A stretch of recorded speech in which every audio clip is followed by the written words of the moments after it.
Hello लोगोफोर नोंथांमोना भिडिअखौ उइदाउट स्क्रिप्ट फुल नायबानो जाबाय दिनै राजुना फाजु होनो बिथांनि सायाव टुडे आई विल डिस्कास माने आं सावरायगोन एबा नोंथांमोनजों डिस्कासन खालामगोन नोंथांमोना भिडिअखौ उइदाउट स्क्रिप्ट नाय फुल अब्लासो नोंथांमोना बुजिगोन आदारवाइस नङाब्ला बुजिनाय नङा राजु नार्जारी ना फाजु बिथाङा बुंदों हाग्रामा महिलारि बिथाङा लाइमोनफोरनि एबा युथ्सफोरनि लाइफजों गेलेनो नाङा एबा हाग्रामा महिलारि बिथाङा लाइमोनफोरखौ बेबायदि पलिटिक्सआव जयनिं खालामनानै एबा फर्सफुलि जयनिं खालामनानै लाइमोनफोरनि एबा युथ्सफोरनि लाइफखौ मानो बेबायदि स्पइल मानो खालामनो नागिरदों एबा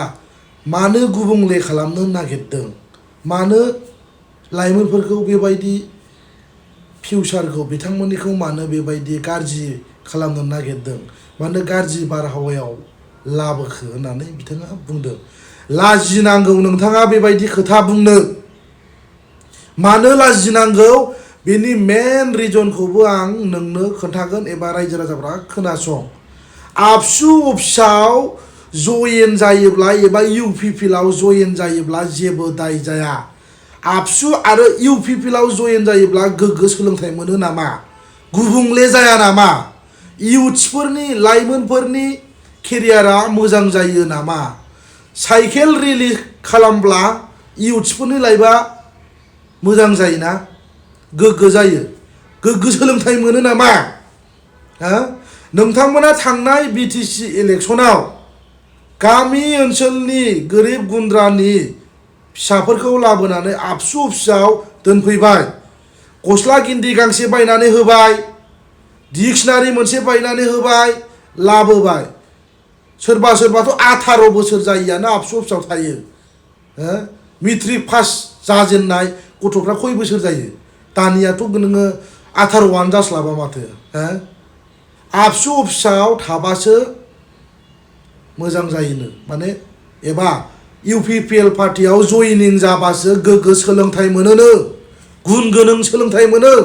दिनै हाग्रामा महिलारि बिथांनि पार्टियाव एबा बिपिएफ पार्टियाव जयेन जाबा लाइमोनफ्रा गुबुंले जायो नामा सोर खोन्थाया नोंनोलाय पलिटिकेल पार्टियाव जयनिं जायोब्ला लाइमोनफोरनि फरायनाया गाज्रि जायो गुबुंले जायो बबे लेखायाव लिरनाय दं बबे लेखायाव लिरनाय दं नोंथांमोना थांनाय बिटिसि इलेक्सनाव लाइमोनफोरनो साख्रि होगोन होननानै गामि गामि लांनानै केम्पिं खालामहैबाय आबसु अफिसाव थाग्रा गथ'फ्रा गामि गामि थांनानै बुंहैबाय गोरिब गुन्द्राफोरखौ रायजो राजाफोरजों सावरायहैबाय बुंहैबाय जायखिजाया आइफोर आफाफोर रायजो राजाफोर जेरैखि जाया जोङो पावाराव लाबोनांगौ बे उइथिन 5 इयार्सनि गेजेरावनो जोङो बयबो साख्रि मोनजोबगोन गोग्गो सोलोंथाइ जागोन इउपिपिएलआव जयनिं जा होननानै आबसुनि मानसिफ्रा बुंहैदों दिनैनि दिनाव सिदा खोथा आबसु आरो इउपिपिएल जेबो डिफारेन्स गैया There is no differentiation between ABSU and UPPL. Same things. Mr. Rajuna Fazu बिथाङा लाजिनांगौ. You have to say. नोंथाङा बेबायदि खोथा बुंनो लाजिनांगौ. लाजिनांगौ. दिनै हाग्रामा महिलारि बिथांनि आदर्श आरो नीतिखौ मोजां मोननानै समग्र जोंनि बिटिसिनि युथ्सफ्रा एबा लाइमोनफ्रा दिनै पलिटिकेल पार्टी एबा बिपिएफ पार्टियाव जयनिं जादों बेखौ हाग्रामा महिलारिया खानानै लाबोआखै जर जबस्ति एबा फर्स खालामनानै लाबोआखै बिपिएफ पार्टियाव जयनिं जानांगौ होननानै रावबो लाबोआखै बिथांमोना उइलिंलि फैनानै पार्टियाव जयनिं जादों बावखुनु हाग्रामा महिलानि जेबो दाय गैया जायफोर बिथांमोना हाग्रामा महिलारि बिथांजों जयनिं जादों युथ्सफ्रा बैफोरबायदि युथ्सफ्रा अलरेडि बैसो जानाय एबा 18 बोसोरनि बाराखा बैफोरबायदि मानसिफ्रासो जयनिं जादों जोंहा बाव जेबो बुंनांगौ गैया दिनै लाइमोनफोरनि जिउखौ एबा लाइमोनफोरनि एबा युथ्सफोरनि जिउखौ दिनै रावबो पलिटिकेल लिडारफ्रा बेबायदि गुबुंले रावबो खालामनो साना लाजिनांगौ बेबायदि खोथा बुंनो बेफोरबायदि आननेसेसारि आनएक्सेप्टेबल खोथाखौ बुंनो नोंथाङा लाजिनांगौ दिनै सिदा खोथाखौ आं बुंगोन आबसु अफिसाव थानानै जि नोंथांमोना बे जायफोर गथ'फ्रा आबसु अफिसाव थायो बे गथ'फोरनि खर'आ मोजां नंला मानो मोजां नंला बेनि जाहोनखौबो आं नोंथांमोननो खोन्थागोन मिस्टार फाजु इउ जास्ट कीप लिसन अके आरो रायजोफ्रा खोनासं दिनै बे आबसु अफिसाव थाफैग्रा गथ'फ्रा मा जाजोबदों बिसिनाव पलिटिक्सनि बारहावा हाबबाय नैबे खर'आव नैबे मेन्टेलिटिया बिसिना मोजां नंला मानो पलिटिक्सनि बारहावा हाबबाय आबसु माने इउपिपिएलआ मावनो हायि खामानिखौ आबसुआ मावो आबसु मावनो हायिखौ इउपिपिएलआ मावो दिनैनि दिनाव स्कुल कलेजाव सोर प्रग्राम लायो आबसुआनो लायो गोग्गो सोलोंथाइनो लाइमोनफोरनि गुन गोनां सोलोंथाइनि थाखाय स्कुल कलेजाव मिथिं दावथिं खालामबाय थायो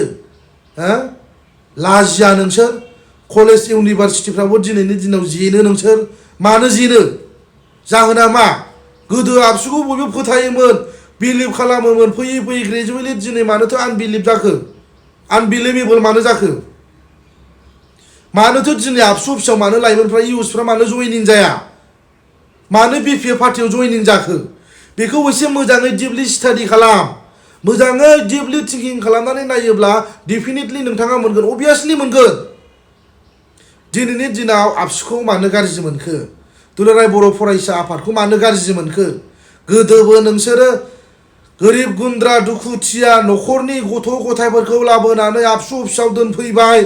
गोबां हप्स होबाय गोबां कमिटमेन्ट होबाय साख्रि होगोन पावाराव फैनाय लोगो लोगोनो बे उइथिन 5 इयार्सनि गेजेरावनो होननानै बुंदोंमोन नाथाय गैया आरो सोर साबेसेनो खयबार नोंथाङा राजुना फाजुनो साख्रि होनायनि खोथा बुङो नै डिसेम्बराव होनसै जानुवारियाव होनसै हेनटेन बेफोरबायदि खोथा बुङो मालाबा सेप्तेम्बराव होनसै बेफोरबायदि खोथा बुंदोंमोन फैयै फैयै फैनानै नभेम्बराबो थांबाय डिसेम्बराबो थांबाय दाना मा बुंखो राजु नार्जारिया जानुवारि एबा गोदान बोसोरावसो हानि फाट्टा एबा साख्रि होनोसै जाहैदों बेखारसो मावनो हाया 3 बोसोराव बिसोरो मावग्राबा मावनो हागौमोन रायजोफोर जास्ट बे माने एमपि इलेक्सन ललिपप जागोनसो थास्लिबदों रायजो राजाफोरखौ नोंथांमोना नुखाबाय दम दङब्ला बे राजुमोन बायदिया बुंथों बिटिसिनि पावार फांसनखौ मानो डेस्ट्रय मानो खालामदों सोंथों दिफेन बर'नाव सों जुदि नोंनाव पावार दङब्ला दम दङब्ला गोहो दंब्ला दिफेन बर'आ मानि थाखाय 16टा डिपार्टमेन्टखौ मानो नांसिनगौ वी वान 16टा डिपार्टमेन्ट होननानै मानो बुंदों कुइसन खालाम दम दङब्ला गोहो दंब्ला 16टा डिपार्टमेन्टखौबो दिफेन बर'आ डिसिआ लाङाखै होननानै बुंदोंमोन गावनो खुद दाख्लै बुंबाय 16टा डिपार्टमेन्ट आरो सिएसबिखौ जोंनो नांगौ होननानै बिथांमोना बुंदों आरो बे राजुना फाजु होनो बिथाङा बुंदोंमोन बिटिसिआ जेबो खामानि गैया जेबो पावार गैया जेबो फुल केपासिटी फुल फ्लेजेड नङा होननानै बिथाङा बुंदोंमोन बिटिसिआ डिनाउन्सिं जाबाय होननानै बुंग्रायाबो बे राजु नार्जारियानो रायजो राजाफोर डिनाउन्सिंनि मिनिङा जाहैबाय रेजेक्टेड रायजोफोर गैला दिनैनिफ्राय बिटिसि गैला होननाय जादों बियो बेबायदि खोथा बुंदों दिनैनिफ्राय रायजो राजाफ्रा बिटिसि बुंनो नांला होननानै बुंग्रायाबो बे राजु नार्जारियानो डिनाउन्सिंनि मिनिंखौ बियो मोनथिया लेखा गोरोंनो बियो राजु नार्जारिया बिटिआर रेकर्डनि ड्राफ्टिं खालामग्रायाबो राजु नार्जारियानो गावनो बुंनानै लादों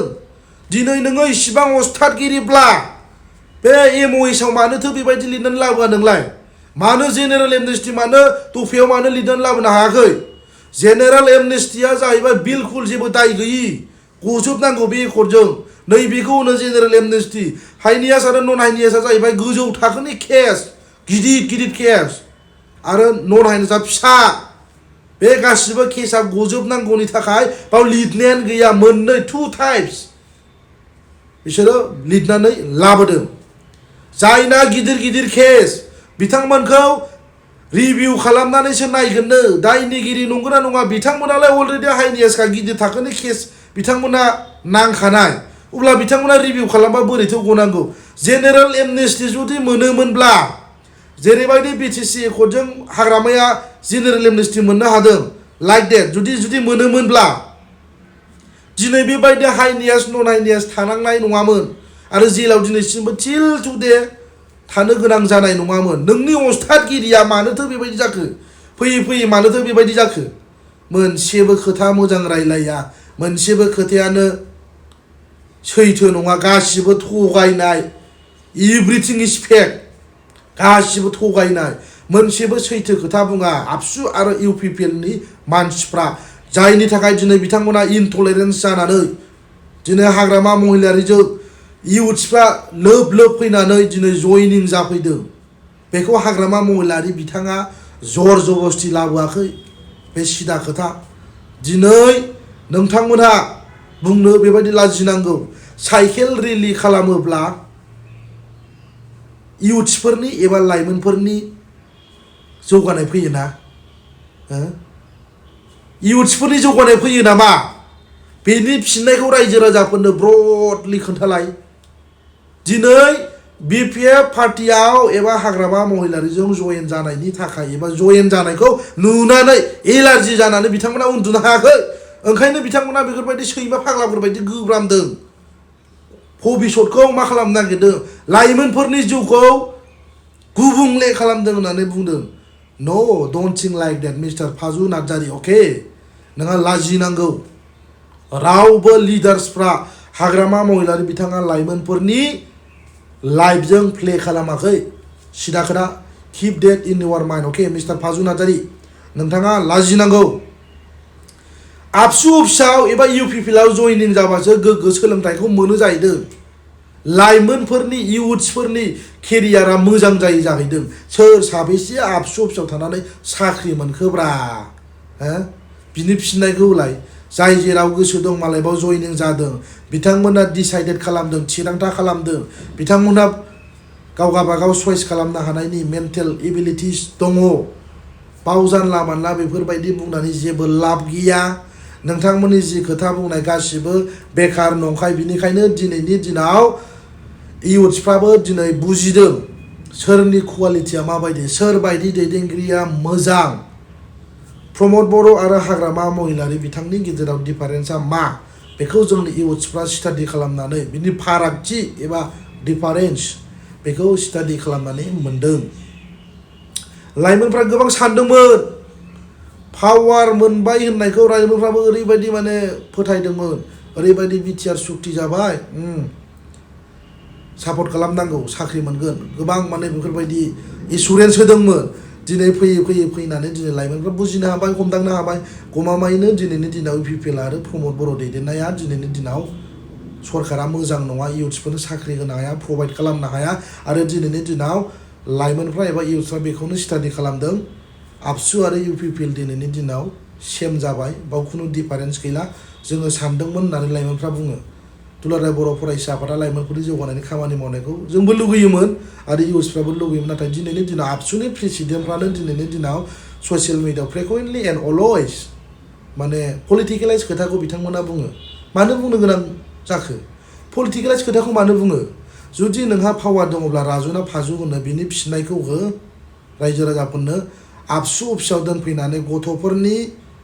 खर'खौ मानो गाज्रि खालामजोबखो गथ'फोरनि मेन्टेलिटियाव ब्रेनाव मानो भाइरास मानो सोनानै होखो मानो बारहावा सोनानै होखो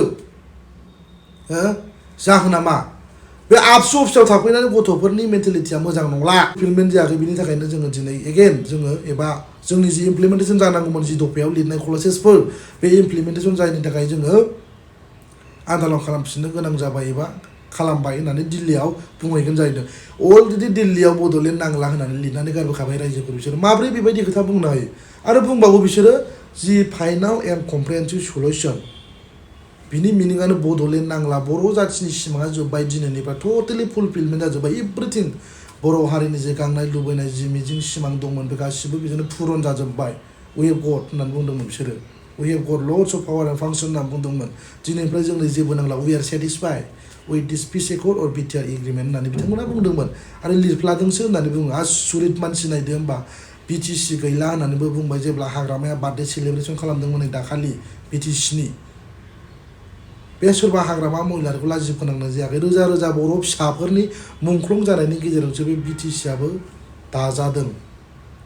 सोरबा हाग्रामा महिलारिनि गावनि थाखायल' बियो नङा बिथाङा जायफोर दावहारु बिथांमोन दं बड'लेण्डनि थाखाय आन्दालन नांनानै सेक्रिफाइस जालांबाय सुप्रिम सेक्रिफाइस खालाम बिथांमोना जाथिनि थाखाय सुप्रिम सेक्रिफाइस खालामबाय जिउखौ बुलि होनांबाय बेखौसो हाग्रामा महिलारिया जायफोर हारिनि थाखाय दावहा नांनानै जिउ गोमानांबाय बिथांमोननि थाखाय बिथाङा मान बावदोंमोन फेलिसिटेसन खालामदोंमोन बावहाय मा बुंखो UPPLनि आरो आबसुनि मानसिफ्रा बुंबाय हाग्रामानि बार्थडे खुंनाया मिनिंलेससोलै होननानै बेबायदि बुंबाय मारै मिनिंलेस बिटिसि गैला दिनावनो सिं जाबाय मा बार्थडे बिटिसिनि बार्थडे सेलिब्रेसन खालामनानैलाय मा मोनबावनो होनना बुंबाय दिनावनो माने बिटिसि गैला रिजेक्ट जाबाय माने बिटिआर मोनबाय नालाय रायजोफोर ओमफ्राय दिनै जुदि बिटिसि दिनावनो सिं एबा रिजेक्टेड जामारबायब्ला मानोथो नोंसोरो मानो लिरनो हायाखै मानो बिटिआर लिरनो हायाखै गेटआव राजु नार्जारी बिनि फिननायखौ होलाय नों दम दङबा नोंनाव पावार दङबा हो 6 सिडिउलनि आन्दाराव बिसोरो बिटिसिनि आन्दारावनो अनलि रिनेम खालामनानै साइन खालामनानै फैदों आरो गोराबाव लेक्सारा गोरा होबावदों लाजि गैयिफ्रा बेबायदि गोरा लेक्सार होनाय थगायनायनि थाखायनो दिनै रिएक्सना बेनिफिटआ मोनगासिनो दङ जिर' जागासिनो दं जिर' जानो थांगासिनो दं बेखौ बुजियाखै एमपि इलेक्सनावबो जेनगोना खाथांखा आफ्टार 2 इयार्सनि उनाव बिथांमोना जेनगोना खाथां बे जिर' गावसिनि थगायनायनि थाखायनो जायखिया जोबथारनायाव रायजोफोरखौ आं बे भिडिअनि गेजेरजों आपिल खालामो नोंथांमोना सांग्रां जा कनसियास जा दिनैनि दिनाव बे राजुना फाजु होनो बिथांनि खोथा बुंनाया मिनिंलेस केयारलेस जेबो दाम गैया जेबो जुक्ति गैया बिथाङा सासे गोदाव सोराव मानसि बिथाङा लाजिनांगौ दिनैनि दिनाव फिननाय होथों बियो आबसु अफिसाव थायोब्ला गुन गोनां सोलोंथाइ बा गोरों जायो नामा बिनि फिननायखौ होथों आरो बिपिएफआव जयनिं जाबानो इउथ्सफोरनि लाइमोनफोरनि लाइफआ बरबाद जायो आबसु अफिसाव थानानैसो बरबाद जादों आबसु अफिसाव थानानैसो गथ'फोरनि खर'आ गाज्रि जादों बायरा साबदों माब्रै बायरा साबदों बिथांमोनखौ इलेक्सनाव बाहायो बा आबसु अफिसाव थाग्रा गथ'फोरखौ केम्पिंआव बाहायो ओमफ्राय पलिटिक्सनि बारहावा हाबजोबसै खर'फ्रा जाला सोलिला आंजोंनो नुवाखै न'आव थांनानै दिपेन बर' मोना अर्डार हैबाय आंनि न'आव थांबाय गथ' बे 18 बोसोर 17 बोसोरनि गथ'फ्रालाय आंजोंलाय मा रायलायनो बिसोरलाय पिसि कर्डआ माखौ होनो बेखौनो मिथियाबो व्हाट इज पिसि कर्ड होननानै सोङो दा व्हाट डु इउ मिन बाय फाइनाल एन्ड कमप्लिट सल्युसन होननानै सोंनायाव सिरि जेबो एन्सार होनो हायाखै बिसोरो आंजों